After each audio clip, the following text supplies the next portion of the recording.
Deadline ना से तुरंत सरेंडर कर इकेवाईसी सरिया पूर्व छाड़ दिखाँ सबुआड़े प्राय जना पड़ुंट अयोग्य हिताधिकारी बहुत अच्छा अयोग्य हिताधिकारी जो मैंने भी अच्छा आग अपील कर समस्ते आग सरेंडर कर दिखातु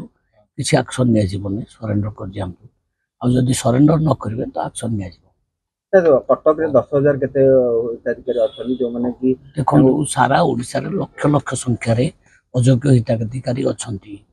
माने किए सरकारी चाकरी करछि कि टीचर अच्छी कि लेक्चरर अच्छी कि डॉक्टर अच्छी मुझे कहबी सब प्रकार लोक अच्छा जो मैंने हाथी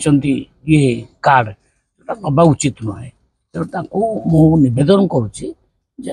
सरेंडर कर जातु before action will be taken किसी डेडलाइन दिया जिवो इताको सरेंडर नहीं डेडलाइन नहीं से तुरंत सरेंडर कर दियंतु आमे इकेवाईसी सरिया पूर्व छाड़ दियंतु सर प्रथम सरकार रे मोदी आछुंदी उत्कर्ष ओडिशा हबो ओडिशा रे अपन सरकार प्रथम थर पई गले जाउछंदी पुंजी निवेश आसीबो केमति देखुछन मोदी को गस्त अछि बहुत बड़ अपॉर्चुनिटी ओडिशा पई आ ओडिशा को से बहुत प्रायोरिटी दउछंती तेणु गोटे सुवर्ण जुग ओडिशा पे आसीछि मु भाबुछि आ माननीय मुख्यमंत्री नेतृत्व रे ओडिशा बहुत विकास हो।